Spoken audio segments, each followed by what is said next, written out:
Hello, my name is Daniel Roberts, a volunteer at the Highline Heritage Museum, and you're listening to Highline Times and History on KQWZ 106.5 FM. And I'm with Roger Price. We're both here at the museum today. We're sitting in the radio booth of One America. Do a little recordings, and we're going to try to do an ongoing show, a series during the summertime. And the hope of this program is to record some of the memories of a long-term resident of the Highline area, so that you guys can enjoy it now or years from now. Okay, well, thank you, Daniel. Yes, KQWZ 106.5. Thank you for listening, and enjoy the show.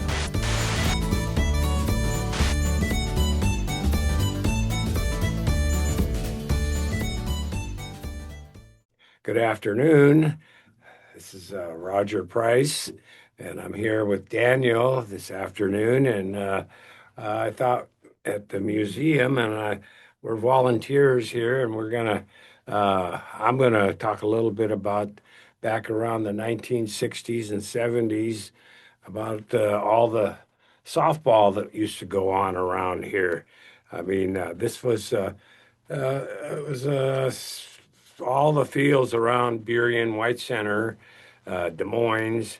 It was hard to find a field that you could practice on it even back then.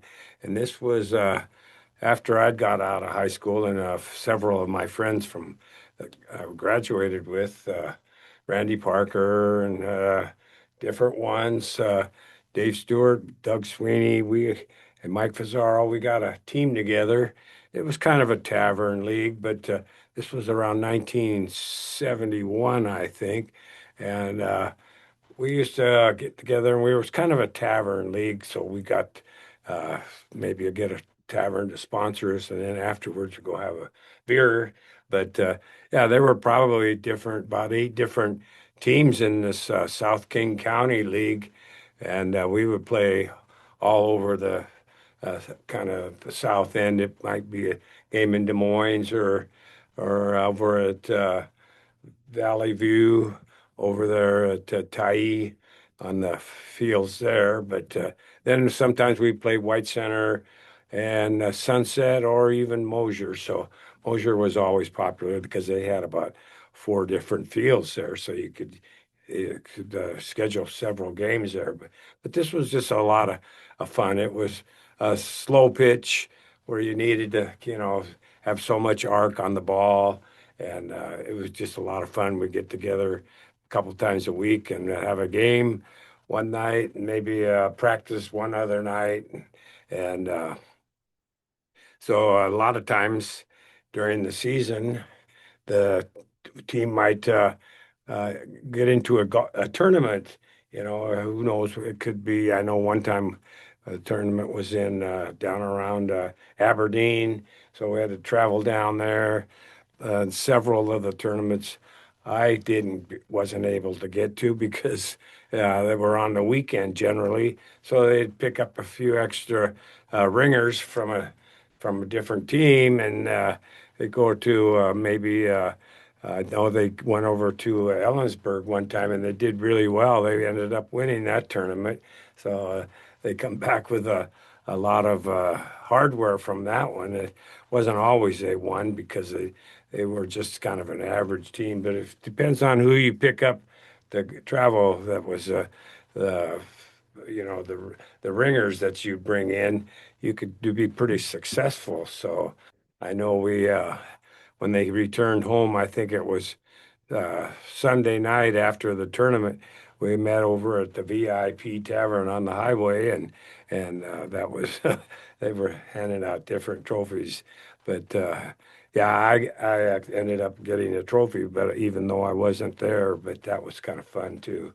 But there were several teams. I know one year I kind of went out and found the sponsors, and one year I know Food Giant sponsored us because I happened to be working there then. So they sponsored our team, and generally they would just give us enough money to get maybe a jersey and possibly the whole uniform, or maybe it would be jacket. So it was fun. And then another year we had the Shaft Tavern at Burien sponsor us, and I think finally we ended up one year I got Short Acres to Tavern to sponsor us, and they were located down on Parkway Plaza in South Center, kind of across from where that big furniture store was down on the south end of South End, or I forget what that was called. Can't recall right now. It wasn't Levitt's. Maybe it was, but anyway, it was a good tavern, and we generally would stop in there after a game, especially if it was up at Valley Ridge up there at Tyee. So it was because it was close. But yeah, Short Acres was good to us. They sponsored us for several years. But and then I know there was a couple other teams around too. I know Ken West had this Perry West team, and that was always a competitor of ours because there were several players on that team that we went to school with, and so they were on Ken's team. So it was kind of a fun matchup there. Generally, we sometimes we have maybe a couple beers, and that always turned into a little bit of a a fun time. But so that was kind of how that went. But I don't know, Daniel, if possibly if you had any softball experience you're growing up, or if you were into baseball that much, but I don't know, or maybe you have something you could add to us as far as baseball goes. Yeah, no, I wasn't super into sports growing up, but during my grade years, you would still have PE, and we'd go through different sports, and I generally I would prefer softball over baseball, mostly because it was easier to hit, and also I was a little less terrified of if the ball hit me. I'm like, yeah, that's not gonna hurt as Uh-huh. much. I enjoyed soccer. Couldn't aim hitting the ball for the life of me. I it took longer than it should to learn that you kind of hit with like more of the like side of your foot rather than just dead on, and the ball just flies up into the stratosphere. Yeah. And but and then I kind of liked I don't know if it's an actual type of hockey. It'd be closer to street hockey, but like we just ran around. I Rollerblades weren't my thing, but um Uh-huh.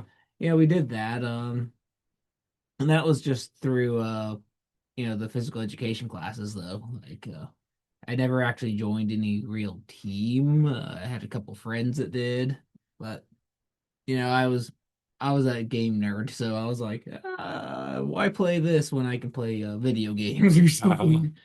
Yeah, oh sure, I can understand that. And softball kind of was a went through a popular time there. I think it was they in the 60s and the 50s there were fast pitched softball teams, and those were national teams that were very good. I remember Federal Line, and I think Payne Pack, and I can't recall them all now, but I know they were the real deal, and they could windmill it and bring it in there as fast as they could, and that was pretty interesting. But ours was more just a fun time. You'd lob it up there, and the guy'd see how far he could hit it, but. I know that a couple teams, there was a dugout team from Des Moines that was always in there. And then we played a lot of games actually in Des Moines back then too. And I recall one time my my good friend Randy Parker, he was our generally our pitcher all through this softball time, but he was there was a play made over at third base, and I know Randy had to cover third base because the third baseman was out, and mid outfield there trying to retrieve a ball, but the guy came in with his cleats a little high. They were rubber cleats, but they kind of gouged him in the top of the head. And so after the game, I ran Randy over to the Highline Hospital at the time, and I think he might have required a couple of stitches. But yeah, that was quite a debacle. And then one other time, I can't recall the team, but the shortstop and the left fielder they were calling it a fly ball, and I think both of them kind of called for it, but I don't think either one of them heard each other, and they ran into each other. And boy, the left fielder, I think he dislocated his shoulder. So there was times when it was kind of dangerous, but yeah, generally, it was just kind of a fun deal. But then after in the late 70s, there was also a modified uh, slow pitch or fast pitch, and that was where you couldn't windmill with your arm, but you could kind of hold it back and then throw it as fast as you can underhanded, and that was interesting too because then you could uh, get the more velocity on the pitcher's throw, the farther it would go if you made a good contact with the ball. So there was some pretty good times back then too. But eventually, you know, it kind of, I don't know, everybody kind of went their ways, different ways. So slow pitch kind of died out. And now as I drive around different places, I don't see much slow pitch going on. I don't see much baseball at all. I think, like you say, Daniel, soccer was kind of becoming a big sport back then. And now it's real big, major time sport in that area, especially in Seattle next year with uh, World Cup coming and all that. So that's going to be quite a hoopla thing there too. So it'll be fun. But yeah, that was kind of fun doing softball back then too, though, because it kind of kept us together, and we got to hang out, once in a while at a tavern. But that was how it went down most of the time. Other than that, I can't think of any more things that we really did back then. We used to go fishing after got out of high school too. We'd always go opening day, kind of keep the gang together from high school. But other than that, yeah, everybody kind of goes away to college and moves away service, goes into the service. Boy, it kind of how things kind of you lose track of people actually back then. So Oh I'm yeah, no, I understand losing track of people. It hasn't been till, recently, past decade and a half or so, that it's become relatively easy. Like, a good chunk of my friends in high school, or middle school, you just lose track of the mailing address and then never hear from them again. And it's, a lot easier with an email. You're just like, all right, there you are. But, uh-huh. unless they lose track of an email, which happens, but not nearly as often. Yeah, exactly. No, you're right. I mean, now with the cell phones the way they are, it's really easier to keep track of people than it was back then because you can just with you know your phone, you can email, text, whatever, and it's real simple. Whether they're you know in the Midwest or on the East Coast or wherever it could be. So it's a it's a pretty good way of still reaching out and keeping track of where your friends are. And maybe that's why we don't see people out, or you don't see as many people out doing sports. It's, maybe they're doing fantasy football. Uh-huh. Yeah, well, who knows? That's possible too. Yeah, there's a lot more gaming going on and different things. So, yeah, I know I don't know, I haven't been into the tavern for quite a long time, so I don't know what kind of games they have inside anymore. And a lot of the taverns back from the 60s and 70s and 80s they're no longer in existence, but there's different ones around. So I know there's one popular one in Burien, Hobnobber, that's been there since I think it was around the late 60s that it was built, and then the Burien Tav. This has been there for I don't know how long. It has to be back into the 50s, I would guess. And also over there where the Sunnydale Tavern is on Des Moines Way, that's been around forever. So, Yeah. Whenever I actually go out to a bar, which is rare, it's expensive, but I see people that's like there's pool and then there's like trivia nights, so I think people do uh-huh. that. Yeah, well, sure, that's fun too. So, yeah, well, anyway, I thought I'd just kind of talk about softball. I know I played a little hardball back in high school and in Little League, but I'll bring that up some other time. But I wanted to get this, and I know that, like I said, Joe Wheatong was on our team, and he was.